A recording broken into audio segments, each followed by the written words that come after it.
सूटा खाली रह गया, सूटा कहते तोते को, पार पहुंचा नाही, ऐसे राम राम प्राणी कहे वो जम की नगरी जाही। जिसके अंदर कसक नेहरू पर तो मंत्र जाप करते हैं, कहते हैं वो सूट तोते की तरह रटला रहे हैं। सूटा पढ़े सुभान गति, अंदर नहीं उचारे, कुंज कुरल अंडपोख है ये कोस सैंस हजारे। कुंज कुरल हरि हेत जप अलल पंख गैलारे, हृदय शुद्ध शरीर सर ये कच्छप दृष्टि निहार।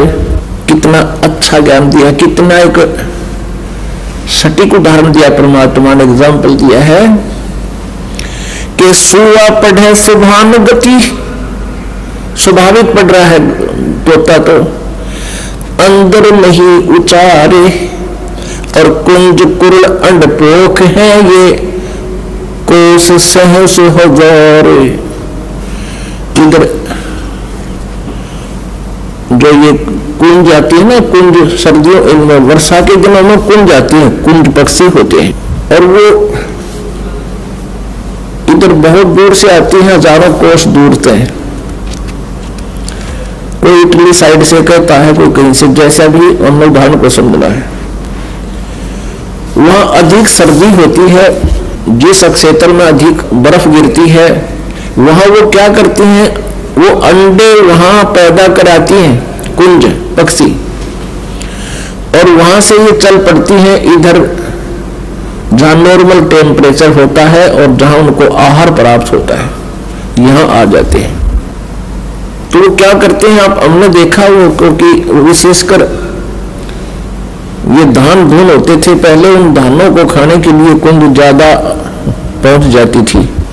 तो वो क्या करती थी, एक पल भी बोलने से बंद नहीं होती थी, कुरुल कुरुल कुरुल कुरुल यूं करती रहती थी। वो अपने अंडों की कसक में उन अंडों की तरफ उनकी एक विशेष तरंग जाती थी हृदय से, कि मेरे बच्चे कहीं मर ना जा, मेरे बच्चों का क्या होगा। तो वहां से वो अपनी उस तरंग से, उस कसक से, उस कुरलाहट से, और वहां हजारों कोस दूर, यानी 2-3 हजार किलोमीटर दूर बैठी भी उन अंडों को वो पोष रही थी, पोख रही थी। जैसे एक तो पक्षी अंडों के ऊपर बैठकर उनको पोषण करता है, जैसे ये कबूतर है, कौवे हैं, इस तरह के पक्षी, और वो वहां से अपने अंदर की तरंग से, कसक से, कुरलाहट से, किलबिलाहट से उन 1000 कोस दूर अंडों को पोषण पहुंचा रही है उस कसक से, और उनके अंडे वे फिर बच्चे बन जाते हैं। जब वो वापस जाती हैं अपने उस कसक की तरंग की सेटिंग पे, अपने अपने बच्चों के पास वो ऑटोमेटिकली मिल जाती है, वो भूल नहीं करती। तो यहां परमात्मा समझाना चाहते हैं आदरणीय गरीबदास साहिब जी, जिनको भगवान मिले, और भगवान परमेश्वर कबीर जी ने इनको अपने ही पाने का विधान बताया। वो क्या बता रहे हैं, सूटा पढ़े सुभान गति, अंदर नहीं उचारे, कुंज कुरल अंडपोख है ये कोस सहस हजार। अब क्या फार्मूला बताया है इसके अंदर, कुंज कुरल हरि हेत जप अलल पंख गैलारे, हृदय शुद्ध शरीर सौरे कच्छप दृष्टि निहारे। ऐसी संगति जो मैंने तो साईं से भेंट, ऊपरली बर्बाद है ये जम मारेगा फेंट।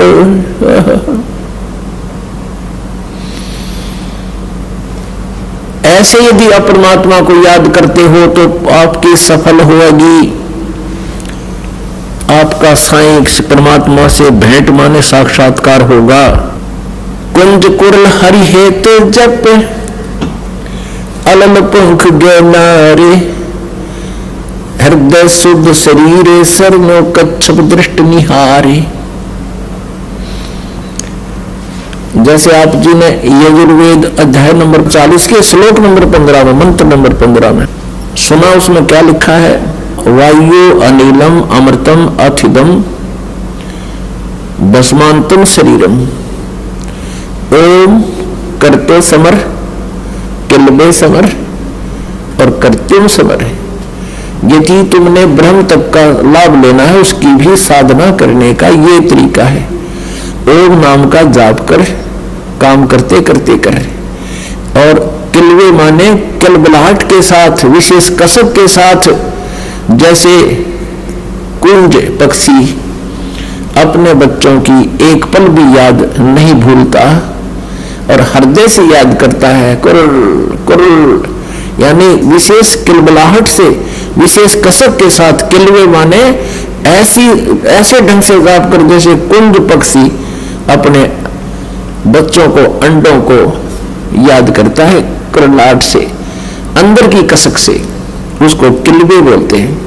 और कर्तव्य समर, अपने जीवन का मूल कर्तव्य जानकर कि मनुष्य जीवन मनुष्य परमात्मा प्राप्ति के लिए ही मिला है, ऐसे भगवान जब, तो तब कैसे होगा?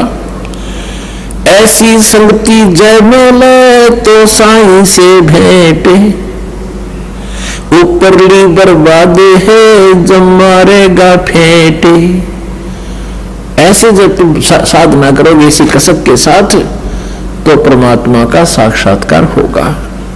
और ऊपरली बर्बाद है, ऊपर गुनाठ माला फेर दी, कहते परमात्मा कहते वो अच्छी बात है, अगर उसमें मंत्र में ध्यान रहा है तो वो सफल है।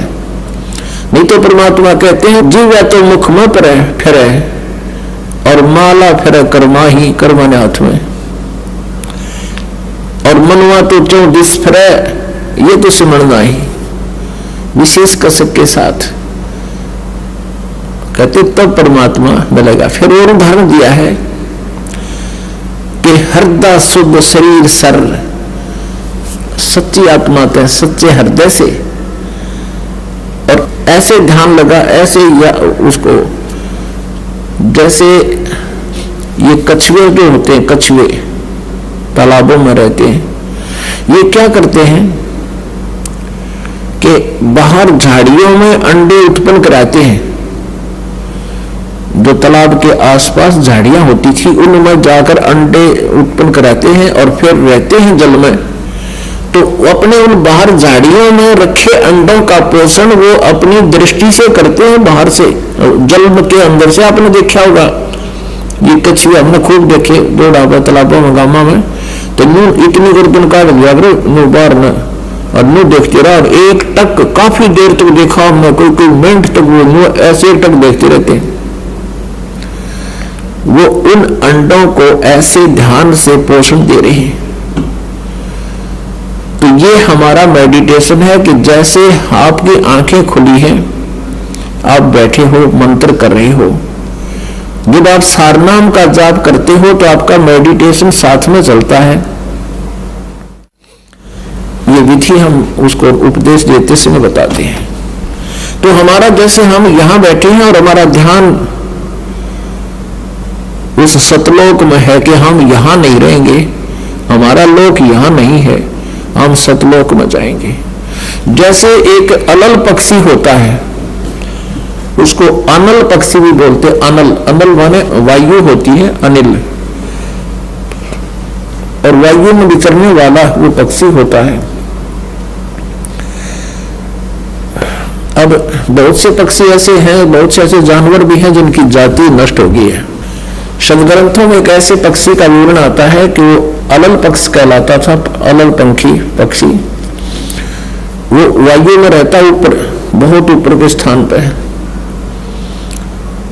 और वो ऊपर से ही अंडे छोड़ देती है। मादा अलल अंडे भगवान का वाला छोड़ देती है, ऊपर से अंडे वायु में ही, आकाश में अंडे पैदा कर देती है। और वो कहां करती है? जहां केले के वन होते थे, वन, ऐसे केड़े फंसे रहते थे एक दूसरे में, तो वो उस स्थान का उनको आइडिया होता था, उसी के आसपास वो घूमते रहते थे। उसी केले के वन के ऊपर वो अपना उनको आइडिया होता था, वही रहती थी। वहां से अंडे छोड़ देते थे, भगवान वाला है। और वो अंडा अच्छा भारी होता था, नहीं इतना बड़ा, 4-5 किलो का। और ऊपर से आता गड़गड़ करता हुआ, और आते ही वो केलों के वृक्षों पर गिरता हुआ उनके पेड़ों को तोड़ता तोड़ता फिर जमीन पर जाकर गिरकर गद से फूट जाता। अब वायु की घर्षण से, गर्मी से वो पक लेता, उसमें बच्चा बन जाता। और एकदम जब सीधा आकर धरती पर गिर जाए तो बच्चा भी मर जाए। वो केलों के पत्तों पर, ऐसे उलझे हुए पत्तों पर गिरता, जोर से उनको तोड़ता हुआ, यानी उसकी गति कम हो जाती, स्पीड कम हो जाती, और फिर गिरते ही फूट जाता। फिर वो पक्षी, छोटा बच्चा, वहां के अन्य पक्षियों में रहता है, उनके साथ मित्रता रखता है और खाता पीता भी है। लेकिन उसके हृदय से इस बात की भूल नहीं गिरती, ये भूल नहीं पड़ती कि मेरा ये ठिकाना नहीं है। उसको हरदम याद रहता है कि ये मेरा स्थान नहीं है, ये मेरा परिवार नहीं है, मेरा परिवार ऊपर है। परमात्मा की दी हुई उसमें एक ऐसा गुण होता है कि वो पल पल उस माता पिता के लोक में जाने का वो प्रयत्न करता है, उड़ना सीखता है। जब वो खूब उड़ना सीख लेता है तो उसका वहां के मित्रों में कोई मेल नहीं रहता, वहां के पक्षियों में उसका कोई लिंक नहीं रहता। लेकिन जब तक रहता है तब तक उनसे खूब प्यार से रहता है। तो चलते समय वो क्या करता है, जब खूब उड़कर देख लेता है ऊपर तक, तो इतना भारी पक्षी बताया है कि चलते समय वो 5 हाथियों को उठा ले जाता था अपने पंजों में फंसा के। अपनी आत्मा देख, हमने इस बात पर नहीं जाना है कि ऐसा कैसे उठा और कैसे उठा। ये तो हमारी जो सोच है वह जीव वाली है, और हमने सिर्फ ज्ञान से लिंक रखना है। कहने का भाव ये है कि हम यहां आकर गिर गए, ये हमारा लोक नहीं है। अब परमात्मा को पाने के लिए हमने उस अलल पक्षी के अंडे बच्चे की तरह यह सुर्ती हटानी नहीं चाहिए कि मेरा परिवार वहां है, यहां नहीं है। जब तक हमारा संसार में संपर्क है, सबसे प्यार से रहे। और जब हम भक्ति करके दृढ़ हो जाएंगे, खूब भक्ति कमाई हमारी हो जाएगी, तब हम अपने ऑटोमेटिकली सीधे इस भक्ति को लेकर अपने सतलोक चले जाएंगे। अब इसको कहा है कुंज कुरल हरि हेत जप, अलल पंख गए नारे। अलल पंख, अब इसमें एक पंक्ति में परमात्मा की अमरवाणी में 3 एग्जाम्पल दे दिए हैं। कुंज कुरल हरि हेत जप, कुंज जैसे कुरलाहट से, कलबलाहट से, किलवे समर, हरि हेत जप, परमात्मा को प्यार से, ऐसे कसक से जप। और अलल पंख गए नारे, उस अलल पक्ष की तरह डगमग ना हो, पहाड़ की तरह अडिग इरादा रहे, वो अपने माता पिता के पास जाने का, सतलोक में जाने का। हृदय सोद शरीर सर, कच्छप दृष्टि निहार। इस हृदय रूपी, शरीर रूपी सरोवर में शुद्ध हृदय से और कच्छप दृष्टि निहार, जैसे कछुआ देखता रहता है, एक टक भी उसे दृष्टि नहीं हटाता, ऐसे ही आप जी का जो सूक्ष्म मेडिटेशन ध्यान है, हमारा सूक्ष्म ध्यान कैसा है?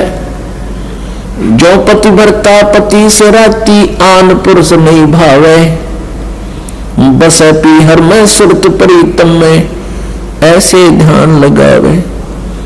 जैसे लड़की का विवाह हो जाता है, अपने मायके आ जाती है, लेकिन उसका अपने पति के प्रति वहां रहते हुए मौन रहती है, जिक्र भी नहीं करती। तो ऐसा हमारा ध्यान है जैसे लड़की अपने माता पिता के यहाँ रहते हुए भी अपने पति का ध्यान उससे हटता नहीं। तो ऐसे ही कहते हैं जैसे कच्छप दृष्टि निहार, हम यहाँ रहते हुए भी सतलोक जाएंगे, हमारी कच्छप यानी कछुए जैसी नजर दृष्टि व सूक्ष्म दृष्टि सतलोक में जाने वाली ऐसे निरंतर बनी रहे, तो तब हम परमात्मा पाएंगे। ऐसी संगति जो मिले तो साईं से भेंटे। यदि ऐसा कोई संत मिले, ऐसी संगत वाला संत मिले, ये मार्गदर्शन करने वाला मिले, तो भगवान प्राप्ति होगी, परमात्मा का साक्षात्कार होगा। और ऊपरली बर्बाद है जब मारेगा फेंटे। यानी जैसे ऐसी कसक नहीं है और साधना भी कर रहे हो तो काल तुम्हारे ऊपर कभी भी अटैक कर सकता है। जैसे सूरज के आगे बदरा ऐसे कर्म छयारे, प्रेम की पवन करो चुट मंजन जल के तेज नयारे। अपने आत्मा ज्ञान से और इस भक्ति के साधना से, सत साधना से आपके हृदय में विनम्रता आएगी, एक विशेष प्रेम जागेगा भगवान का। और वो उस प्रेम की दशा बहुत अजीबोगरीब होती है। परमात्मा कहते हैं प्रेम छुपाया ना छुपे, जागट प्रगट हो, मुखते तो चाहे बोला नहीं पर नैन देते रो। जब आप परमात्मा की हम कोई कथा सुना है, कभी ऐसी कोई चर्चा चलती है, तो आंखों में ऑटोमेटिकली आंसू आ जाती है। तो समझो आपकी भक्ति यानी वो प्रेम की पवन स्टार्ट होगी है और परमात्मा अवश्य मिलेंगे। बोलो सतगुरुदेव।